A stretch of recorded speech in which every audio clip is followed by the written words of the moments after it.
Greetings, wizards! In my last video, we explored Skyrim's most overpowered spells across every school of magic, but that was just for vanilla Skyrim. Ever since then, you guys have been flooding the comments, asking for an updated breakdown covering the Anniversary Edition and all its awesome new spells. So, here we are. In this video, we'll uncover the true powerhouses of the Anniversary Edition. We're talking about 11 potent creations, adding a whopping 54 new spells to your magical arsenal. And because I'm a wizard who loves the details, I've broken down each school of magic into juicy subcategories that we'll explore together. So grab your staves, wizards, prepare your spells, and let's unlock the true potential of Skyrim's magic again. Alteration. Alteration magic isn't just about slapping on some magical armor. We're talking about bending reality to your whim, twisting the very fabric of Nirn. And today we're diving headfirst into the most overpowered applications of this school, focusing on two key areas: pet teleportation and, well, extras. Now, let the chaos begin. Pet teleportation.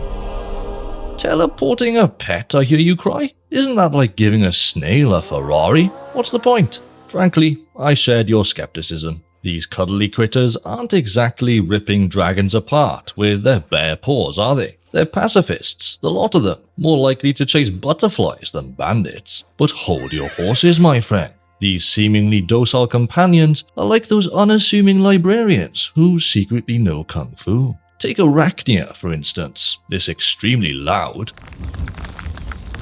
eight-legged wonder can spin a web trap that'll ensnare your foes like a fly stuck in honey. And then there are the demented and manic Elytra nymphs. These guys are like the cheerleaders of Skyrim, buffing you and your allies with magical powers. One boosts combat skills, while the other pumps up health and stamina. So they're pretty cool, right? Well, not exactly. See, the problem with all of these spells is that you literally have to tell your pets to use them, which is like trying to give instructions during a tornado. In the heat of battle, you're too busy dodging arrows to remember to tell your pet to cast a healing spell. They should be more proactive, like those fancy automatic air fresheners that spring into action when things get ripe. But nope, they just stand there offering some moral support. Now I could ramble on about the rest of these fluffballs until the Nords come home from Sovngarde, but let's be efficient. Here, feast your eyes on this magical list.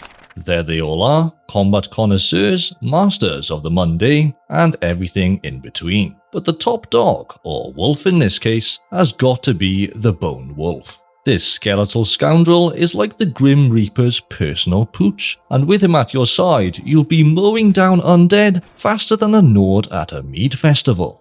Draugr, vampires, skeletons, they'll be dropping like flies in a frostbite spider's lair. And if you want to crank up the carnage to 11, slap on the Bloodworm's helm, grab the Necromage perk, and watch those undead crumble like a stale sweet roll in a giant's grip.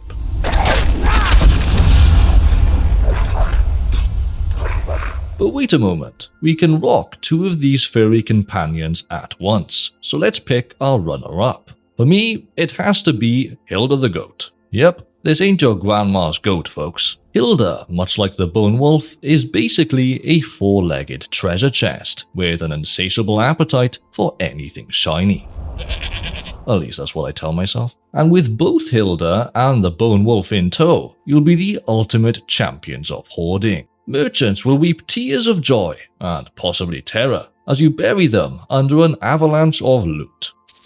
But what about the rest of our furry and not so furry friends? Do we just cast them aside like last season's sweet rolls? Absolutely not. After all, who knows when you might need a skeever to fetch you a cheese wheel, or a rabbit to hop into a Falmer cave and steal some Quarus eggs. By utilizing all the pets, even if it is just to teleport them in as temporary pack mules, at least you're being inclusive. So go forth, wizard, and collect these fuzzy companions. With them by your side, your Skyrim adventures are sure to be the goat. Extras. Now this category is like that weird drawer in your kitchen, a chaotic mess of weirdness, because I didn't know how else to categorize these spells. We're talking Master Transmute, Paralysis Rune, and Telekinesis Arrows. But ranking these against each other just doesn't make sense, so we'll tackle them one by one. And first up, Master Transmute. Now, in regular old Skyrim, we have the Transmute spell, right? It's like the alchemy version of turning water into wine, allowing you to turn your iron ore into silver ore, and your silver ore into gold ore. It's pretty neat. So naturally, you'd expect Master Transmute to be like winning the lottery, transforming dirt into diamonds, right? Wrong. All Master Transmute does is skip the silver ore step entirely, taking your iron or silver straight to gold. Yeah, the time saved? About as long as it takes to blink. But in its defense, it does prioritize turning iron into gold, which, let's be honest, is what Transmute should have been doing all along. But if you're specifically trying to hoard silver, the original Transmute spell lets you do that. Master Transmute, on the other hand, does not. It bypasses silver completely, making it practically useless. So yeah, Master Transmute, a goldmine of disappointment. Next up, Paralysis Rune. This bad boy is like Ash Rune's cooler older brother, who benches twice as much and always gets the girl. You slap this rune down on the ground, and any enemy foolish enough to waltz over it gets hit with a paralysis whammy. That would make Medusa jealous. But here's the kicker. Unlike its wimpy little brother, Paralysis Rune actually lets you wail on your frozen foes. So it's basically Paralyze and Ash Rune rolled into one. But instead of zapping enemies with your hands, you're laying down the law with a magic doormat. Now, casting Paralyze will cost you a whopping 450 magicka, and Mass Paralysis, forget it. You might as well sell your firstborn to a Daedric prince for that kind of juice.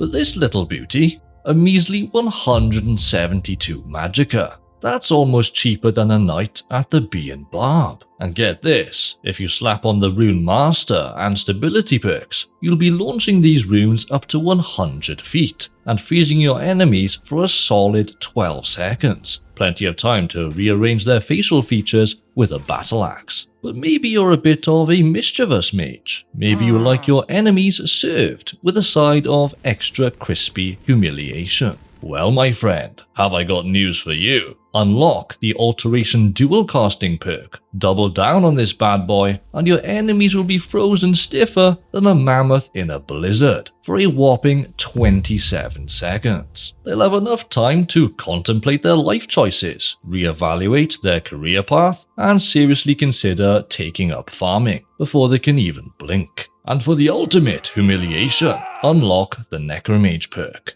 Undead enemies caught in your Paralysis Rune will be frozen for so long they'll start questioning the very meaning of undeath.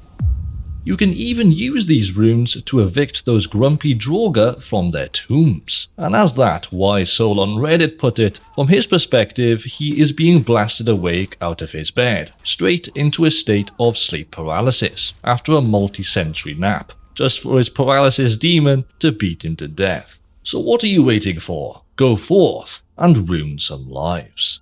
Last but not least, we have Telekinesis Arrows. Now when I first laid eyes on this spell, I thought we'd be like Jedi Masters, flinging arrows with the sheer power of our minds. But turns out reading the instructions is important. Who knew? But fear not, for I dusted off my reading glasses and read those darn Telekinesis Arrows research notes. And what did I discover? This spell is less Jedi Master and more glorified Arrowsmith. Yep, before we can even think about bending arrows to our will, we've got to get our hands dirty at the forge. And what does this magical recipe call for? Firewood? Sure, that makes sense. But 2 void salts for a measly 10 arrows? That's like trading a dragon scale for a chicken nugget, especially with how rare void salts are. But hey, who are we to argue with the arcane arts?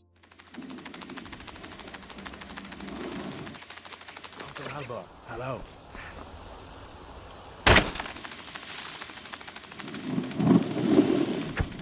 Climb and back and we'll be off. Almost getting downright hot now.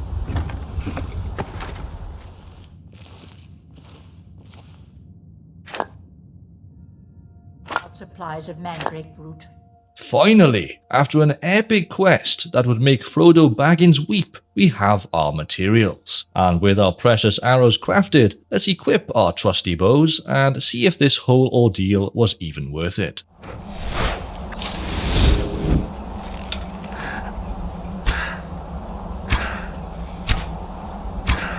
As you can see, these telekinesis arrows aren't just your average run-of-the-mill projectiles. Oh no, they're far more sophisticated than that. They're like tiny airborne ninjas, hanging in mid-air, waiting for the signal to strike. You can even fire up to 10 at a time. But how do we unleash this aerial assault, you ask? With the lesser power, of course. Activate it, and watch your enemies get peppered faster than a popcorn kernel in a microwave.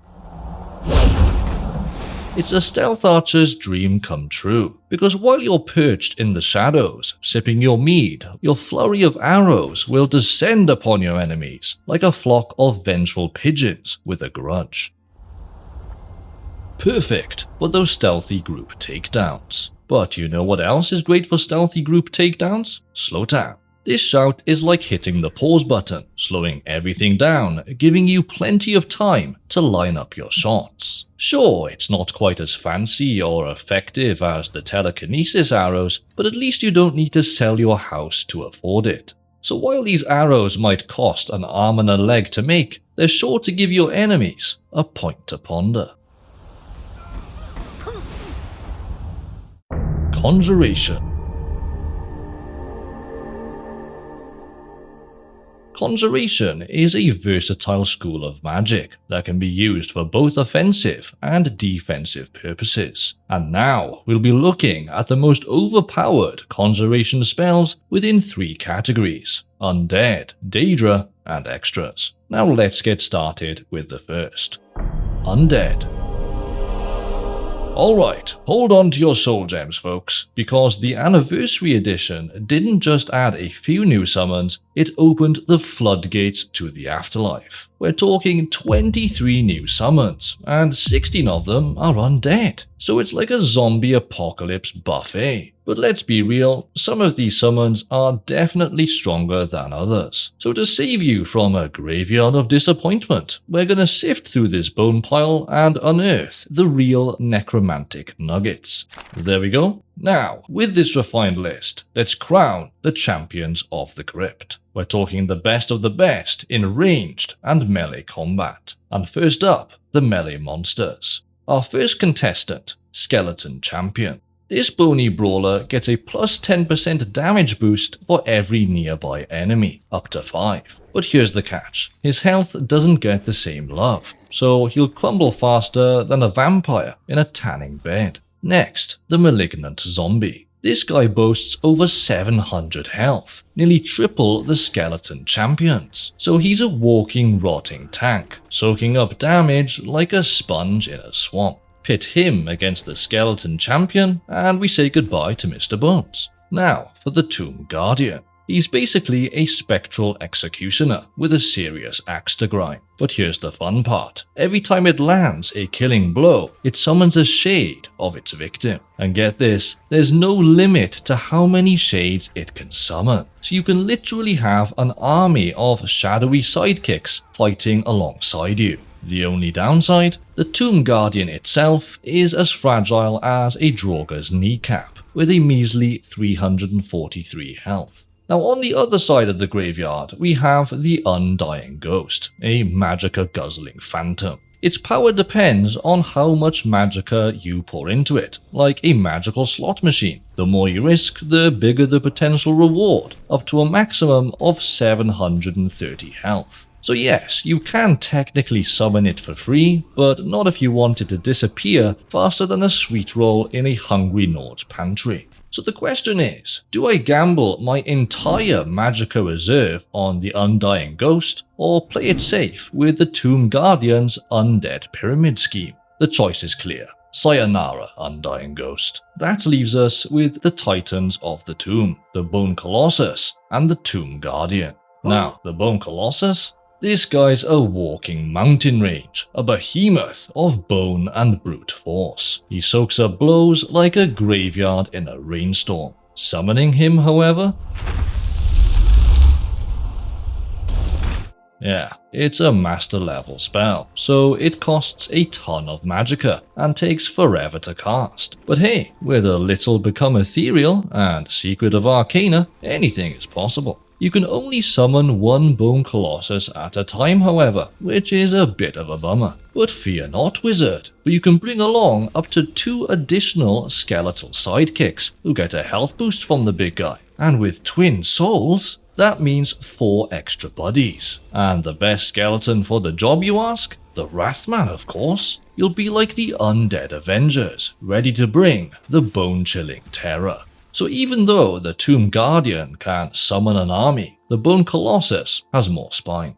Okay, now for our ranged contenders. First up, the Skeleton Warlock. This spooky spellslinger has a penchant for shock magic, zapping anything that gets too close. So he's like a cheap taser, good for a little tickle, but don't expect him to set the world on fire. Next, the Skeleton Marksman. This bony bowman is like Legolas on a low-carb diet, all about pinpoint accuracy and packing a punch with his arrows. And speaking of those arrows, they don't just pierce, they weaken enemies, making them way more vulnerable to damage. So Warlock versus Marksman, see ya, Sparky. Now for the Ancient Death Priest. This guy looks like he could raise an army of the dead and conquer Tamriel. But in reality, he's about as effective as a snail in the Grand National. Sure, he's got a lot of health and summons 3 tortured shades when he dies, but his damage output?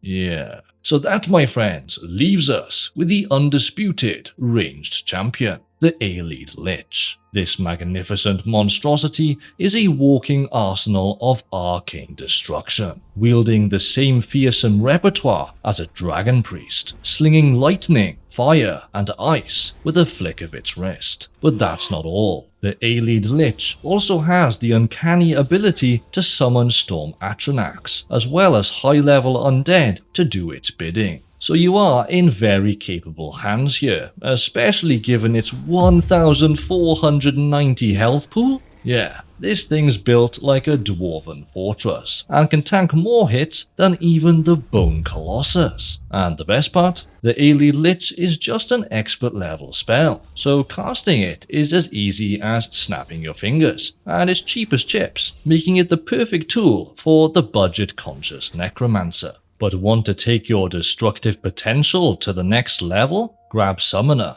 Atromancy, and the Twin Souls perks. Now you can summon it up to 72 feet, keep it around for 2 whole minutes, and summon 2 of these bad boys at once. So all hail the Aelid Lich. It's so powerful, it's literally unstoppable.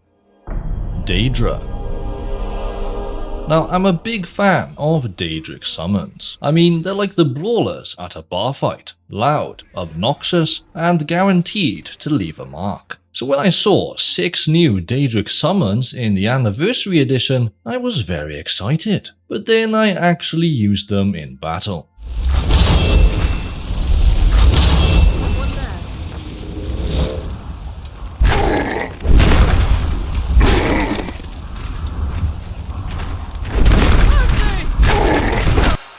Yeah, their survivability is about as robust as a cheap tent in a hurricane. And do you know why that is? Because of their health. The archers get 270 health, which isn't bad, but the warriors only 298. That's barely an improvement. But what about Conjure Starter? Surely she's better. After all, she's the Golden Saint's finest, right?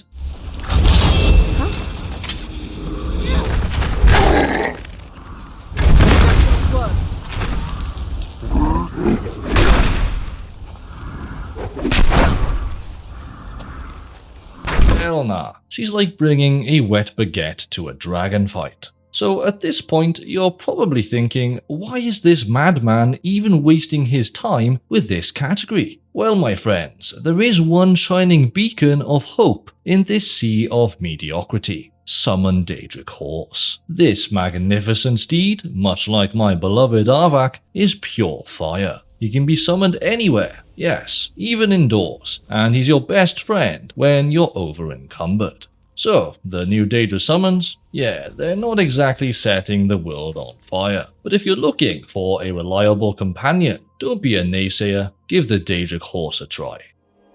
Extras. Yes, it's extras again, folks, because some spells justify categorization. And the two particularly sneaky spells I want to draw your attention to are Banish Undead and Bound Quiver. Now at first glance, Banish Undead seems like a pretty weak spell. The description claims it only sends summoned or raised undead up to level 15 packing. But don't judge this book by its cover, my friends. You see, besides banishing those pesky low-level boneheads, it also staggers them and deals a nice little 20 points of health damage. But here's where things get really interesting. You see, Banish Undead also works on regular undead. However, the effect is slightly different. Instead of banishing them outright, it triggers a full-blown existential crisis. And we're talking a fear so potent it lasts indefinitely. And the one tiny snag is that it doesn't affect the undead A-listers, your dragon priests and master vampires. But slap on the bloodworm helm, grab the conjuration dual casting and necromage perks, and even those big baddies will be reduced to quivering messes. So if you're tired of being the undead's punching bag, Banish Undead is to die for. Alright, now let's talk about a spell that's about to make your archery game as smooth as a greased dragon scales, Bound Quiver. Think of this spell as Amazon Prime for archery, free, fast, and delivered straight to your magical fingertips. This spell uses bound arrows, which for the uninitiated, hit like a runaway mammoth. We're talking 24 damage, or a whopping 34 with the Mystic Binding perk. That's some serious punch, making these arrows second only to those physics-defying telekinesis arrows. And before you ask, yes, these are the exact same arrows previously only available with the bound bow, but now they're getting an upgrade. With Bound Quiver, you can now launch these devastating projectiles from any bow your heart desires. Yes, even that rusty old longbow gathering dust in your cellar. It's basically a bottomless quiver stuffed with the best ammo in Skyrim, lasting for 120 seconds. No more crafting arrows, no more frantic scrambles for dropped shafts mid-dragon fight. Just conjure a fresh batch whenever you're running low. So with Bound Quiver, say goodbye to arrow anxiety. Consider the problem eradicated. Destruction.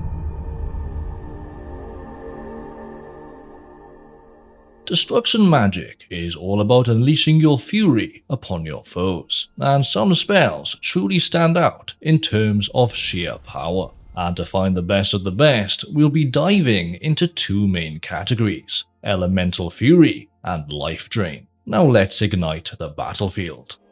Elemental Fury. Now you might be thinking, Elemental Fury? Isn't that the dragon shout that makes Alduin wet himself? And you'd be absolutely right. But hold on to your sweet rolls, because Bethesda decided to give us a whole buffet of new elemental spells. We're talking spells that make fireballs look like birthday candles, and lightning bolts resemble a mild case of static cling. But amidst this magical smorgasbord, 3 spells reign supreme. And leading the charge is Elemental Blast, the creme de la creme of the elemental lineup. This spell unleashes a chaotic cocktail of fire and shock damage that'll make your enemies wish they'd stayed in bed. We're talking 40 points of fire damage and 40 points of shock damage, all while draining their stamina and magicka. No other spell in vanilla Skyrim blends elements like this, except for the Chaos Damage enchantment. So this makes Elemental Blast not just potent, but unpredictable. But here's the kicker. Even though this spell looks like it was forged in the heart of a volcano, it actually deals magic damage. And you know what that means? It laughs in the face of fire resistance. That's right, the only way to stop this beast is with magic resistance, wards, or spell absorption. And the best part? Since Elemental Blast is a multi-elemental masterpiece, you can boost its damage with a variety of perks in the Destruction skill tree. Yes, strangely, even Augmented Frost, even though it does no frost damage. And just like Ignite, that fiery inferno I covered in the last video, Elemental Blast also gets a boost from the Aspect of Terror perk. But to squeeze every last drop of damage out of this spell, make sure to unlock Augmented Flames, Frost, and Shock first, before grabbing Aspect of Terror. It's like fine-tuning your magical engine for maximum horsepower. And to top it all off, why not throw in one of those stylish Dragon Priest masks? You'll be dishing out so much damage, your enemies will be begging you for mercy. So if you're looking to add some serious shock and awe to your magical arsenal, Elemental Blast is the spell for you. Now let's talk about cloak spells. They all put on a dazzling light show, with sparks, flames, and all that jazz. But in terms of sheer power, they're about as threatening as a goldfish armed with a toothpick. That is, until Mara's Wrath entered the chat. Now, at first glance, you might think, meh, another fire cloak, big whoop. But hold on to your wizard hat, my friend. This ain't your grandma's fireplace. This bad boy spits fire like a dragon with heartburn, dishing out 16 points of fire damage per second for a solid 30 seconds. Now sure, the total damage might seem the same as your run-of-the-mill cloak spell, but let's remember, this thing delivers the pain in half the time. So it's like comparing a leisurely stroll through the park to a cheetah on a caffeine rush, especially when you consider the cost. You could spam this spell till the cows come home. And here's the best part. Mara's Wrath doesn't just turn your enemies into extra crispy bacon bits, it also sends those spooky undead sprinting for the hills. And want to really crank up that heat? Equip Azidal's Mask and deck yourself out with perks like Aspect of Terror, Augmented Flames, Destruction Dual Casting, and Necromage. They'll transform Mara's Wrath into an inferno that could melt the face off a troll and make even the toughest undead shriek like a toddler who just dropped their ice cream cone. So if you're looking to add some serious firepower to your arsenal, Mara's Wrath is the way to go. Now the last three spells I want to draw your attention to are the Unbounded Trio. Unbounded Flames, Unbounded Freezing, and Unbounded Storms. These spells are so destructive, they'll turn your enemies into smoldering piles of ash, frozen popsicles, and electrified pincushions. And first up, we've got Unbounded Flames. This spell spews out a continuous stream of fireballs that can incinerate anything in its path, and upon impact, it creates a blazing wall of fire. So it's perfect for dealing massive damage from a safe distance, turning your foes into fiery kindling. Next, we have Unbounded Freezing. This spell is like a winter wonderland on crack, creating a chilling vortex of frost that instantly freezes any enemy within range. So it's a great way to control the battlefield and make sure your enemies are nice and still while you do your thing. And finally, we have the granddaddy of them all, Unbounded Storms. This spell is as if Thor himself decided to take up residence on your fingertips. With it, you'll be summoning bolts of lightning like your Zeus on a bad day, turning your enemies into charred toast. But of course, no spell is perfect. Unbounded Flames, while powerful, can only really target one enemy at a time. And Unbounded Freezing, well, it's got the range of a nearsighted skeever. You practically have to be nose to nose with your enemy to give them the full ice treatment. But that's where Unbounded Storms really shines. This spell is capable of decimating multiple enemies both near and far. We're talking 40 points of shock damage up front, with half of that draining magicka, plus another 30 from those lovely random lightning strikes. So that's a potential for 70 points of damage per strike, compared to just 50 points dealt by Unbounded Freezing. So you'll be like Emperor Palpatine, zapping those rebel scum with your unlimited power. But hold your horses there. It's not exactly unlimited power, is it? Because your magicka drains faster than a leaking bucket. But fear not, my fellow wizards, for that's exactly why we hit them with short controlled bursts. You'll still do incredible damage, and your magicka bar will thank you. But the real beauty of Unbounded Storms is that it laughs in the face of obstacles. It'll even fry those lazy Draugr lounging in their dusty crypts. So no more sneaking around like a milk drinker. Just blast those bony bastards straight through the stone.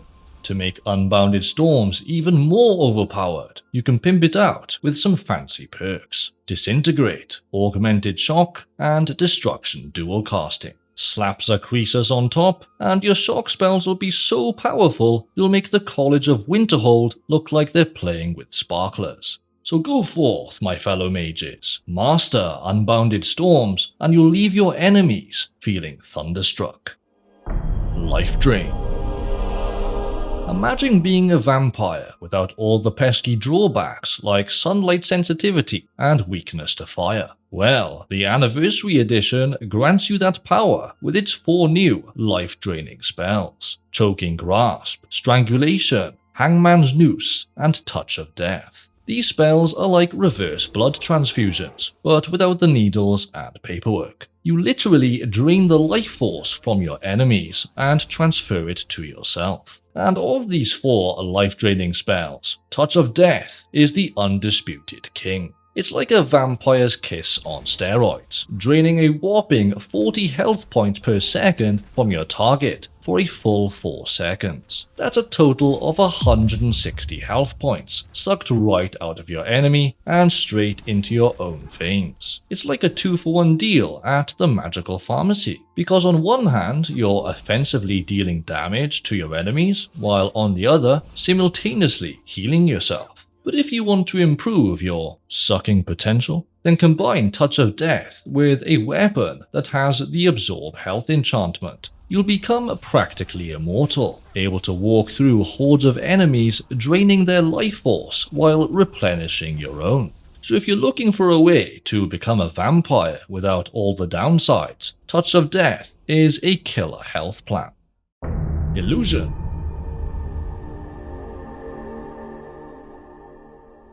Illusion is one of the most versatile schools of magic, but since the Anniversary Edition added only 2 new spells to this school, we'll be focusing on one specific category: utility. The 3 shiny new illusion spells are Fenrik's Welcome, Orum's Aquatic Escape, and Hide. Now let's break them down. First up, Orum's Aquatic Escape. 15 seconds of invisibility, 15 seconds of underwater breathing, and 15 seconds of night vision. This spell is about as useful as a basket to carry water. Why? Well, we already have an invisibility spell that lasts twice as long, and enchanted helms that let you explore the depths of Skyrim's lakes like a freaking mermaid. As for night vision, in a game where you can crank up the brightness until your TV practically glows like a supernova, there's just really no point. So yeah, Orum's Aquatic Escape, escaped and gone. Now for Fenrik's Welcome. Think of this spell as a magical skeleton key that whispers sweet nothings to locks, seducing them open with the power of illusion. When you cast this spell, you become invisible for 5 seconds, able to unlock any lock up to expert level. So no more fumbling with lockpicks like a drunken Nord trying to thread a needle. But wait a moment, let's be real. If you have the skeleton key, the unbreakable perk, or simply enjoy the sweet click of a lock yielding to your masterful lockpicking skills, then this build becomes about as useful as a pair of snowshoes in the Somerset Isles. And let's not forget the ultimate lockpicking technique, the save scum method. Save before you pick a lock, and if you fail, just reload and try again. So, is Fenrik's welcome worth it? It might be, if you're feeling illusioned into thinking it's better than it is. Finally, we arrive at Hide. This sneaky little spell clings to the Ring of Khajiit, and fun fact, this ring is one of only 2 unique rings added in the Anniversary Edition that come with their own spell. Now, unlike Drain Life, Hide is a seriously powerful spell. It works like invisibility, but instead of vanishing completely like a fart in the wind, you're gone for a brisk 15 seconds. So not quite as potent. But fear not, wizards, because Hide is an apprentice level spell, and you know what that means? It costs a measly 33 magicka, compared to the invisibility spell's 295. So with Hide, you can become invisible more often, making it incredibly practical. And with the Illusion dual casting perk, you can stretch Hide's duration to a luxurious 33 seconds. That's more than a single invisibility cast, and some old gen loading screens. So if you're looking to become the ultimate sneak thief in Skyrim, the Ring of Khajiit and the Hide spell are the perfect pairing. But what do you think, wizards? Did I miss any devastating spells? Let me know your favorites in the comments below. And if you found this guide helpful, don't forget to like and subscribe for some more Skyrim sorcery. Thanks for watching, wizards, for this has been the Welsh Wizard. I shall see you all in the next one.